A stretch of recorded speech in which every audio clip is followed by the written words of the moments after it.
ഒറ്റശിഖരം സീരിയലിൻ്റെ latest episode റിവ്യൂയിലേക്ക് എല്ലാ കൂട്ടുകാർക്കും സ്വാഗതം.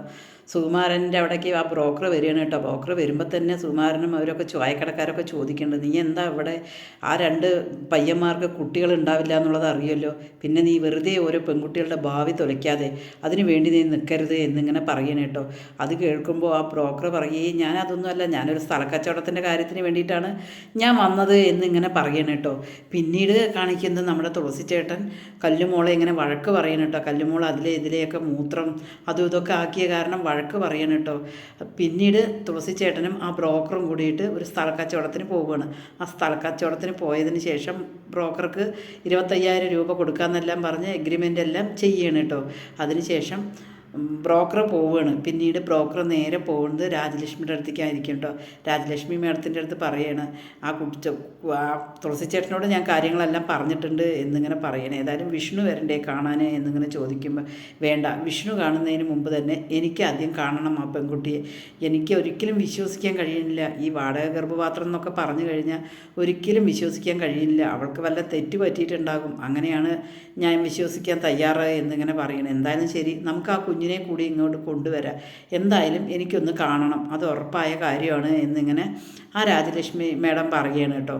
അതിനുശേഷം ബ്രോക്കർ അങ്ങനെ തുളസി ചേട്ടനെ കാണുകയാണ്. ആ അവരുടെ സ്ഥലക്കച്ചവടവും അതിൻ്റെ പരിപാടികളും എല്ലാം കഴിഞ്ഞതിന് ശേഷം രാജലക്ഷ്മി മേഡം പറഞ്ഞ കാര്യം തുളസി ചേട്ടനോട് പറയുകയാണ്. തുളസി ചേട്ടൻ്റെ അടുത്ത് ആ ബ്രോക്കർ പറയുകയാണ്, നിങ്ങൾ എങ്ങനെയെങ്കിലും ആ മോളെ ഒന്ന് അമ്പലത്തിലേക്ക് കൊണ്ടുവരണം, ആ മേഡം അമ്പലത്തിലേക്ക് വരും, അവിടെ വന്നിട്ടൊന്ന് കാണാനാണ് എന്നിങ്ങനെ പറയും. അത് കേൾക്കുമ്പോൾ തുളസി ചേട്ടൻ ചോദിക്കേണ്ടത്, സാധാരണ പെണ്ണ് കാണാൻ ചെറുക്കനല്ലേ വരിക ചോദിക്കുക, അതൊന്നും എനിക്കറിയില്ല, ആ മേഡത്തിനെ കാണണം എന്നാണ് പറയുന്നത്, അതുകൊണ്ട് മോളെ എങ്ങനെയെങ്കിലും ഒന്ന് അമ്പലത്തിലേക്ക് കൊണ്ടുവരണം എന്നിങ്ങനെ പറയണം കേട്ടോ.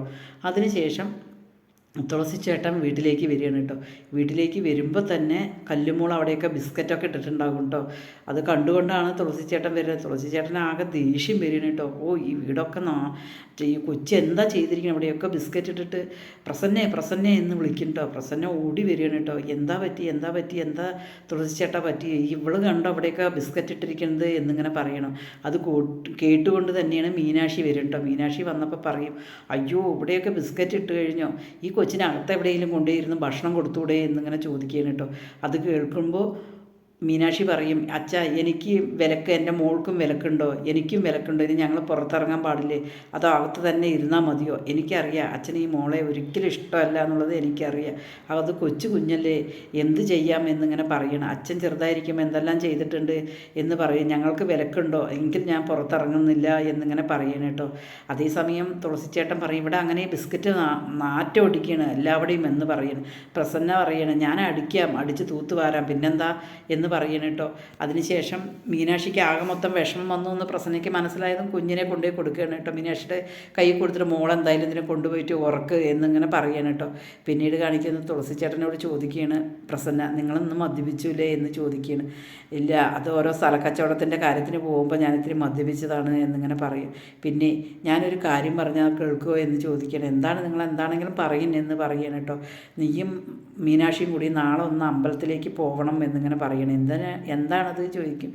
ഒന്നുമില്ല, അമ്പലത്തിൽ പോയിട്ട് ഒന്ന് പ്രാർത്ഥിക്കും നിങ്ങൾ എന്ന് പറയുമോ, അതിനെന്താ, നല്ല കാര്യമല്ലേ, ഞങ്ങൾ പോവാലോ എന്നിങ്ങനെ പറയണം കേട്ടോ. അത് പറഞ്ഞതിന് ശേഷം തുളസിച്ചേട്ടൻ മനസമാധാനത്തോട് കൂടിയിട്ട് കിടന്നുറങ്ങുകയാണ് കേട്ടോ. പിന്നീട് കാണിക്കുന്നത് മീനാക്ഷി ഇങ്ങനെ അമ്പലത്തിലേക്ക് പോയിരിക്കുകയാണ് കേട്ടോ. അമ്പലത്തിൽ പോയിട്ട് ഇങ്ങനെ തൊഴുകാൻ നേരത്ത് അവിടെ ഒരു വയസ്സായ സ്ത്രീ ഇരിക്കുന്നുണ്ടാകും കേട്ടോ. ഭയങ്കര വിഷമത്തോട് കൂടിയിട്ട് ഇരിക്കുക ആ സ്ത്രീ. അത് കാണുമ്പോൾ തന്നെ നമ്മുടെ മീനാക്ഷിക്ക് ഭയങ്കര വിഷമവും സങ്കടവും വരും കേട്ടോ. തൊഴുകുമ്പോൾ തന്നെ ആ സ്ത്രീയെ ഇങ്ങനെ നോക്കിയും കൊണ്ടാണ് മീനാക്ഷി തൊഴുകുന്നത്. അതിനുശേഷം ആ സ്ത്രീക്ക് ഭക്ഷണവും എല്ലാം കൊടുത്തതിന് ശേഷം ആ ഭക്ഷണം കഴിക്കാനും എല്ലാത്തിനും സഹായിക്കുകയാണ് മീനാക്ഷിയിട്ട്. ഇതെല്ലാം നമ്മുടെ രാജലക്ഷ്മി മേഡം അവിടെ നിന്നിട്ട് കാറിലിരുന്നിട്ട് ഇങ്ങനെ കാണുകയാണ് കേട്ടോ. അതിനുശേഷം അവർ പുറത്തിറങ്ങിയതിന് ശേഷം ബ്രോക്കർ ചോദിക്കും, എങ്ങനെ പെൺകുട്ടിയെ ഇഷ്ടമായോ ചോദിക്കും. ഇഷ്ടമായി എനിക്ക്, എന്തായാലും ശരി, എൻ്റെ വിഷ്ണുവിന് ഈ പെൺകുട്ടി തന്നെ മതി എന്ന് ആ രാജലക്ഷ്മി മേഡം തീരുമാനിക്കുകയാണ് കേട്ടോ. അതേസമയം രാജലക്ഷ്മി മേഡത്തിന് ഒരുപാട് ഇഷ്ടമാണ് നമ്മുടെ മീനാക്ഷി പക്ഷേ ഇതൊന്നും അറിഞ്ഞിട്ടില്ല.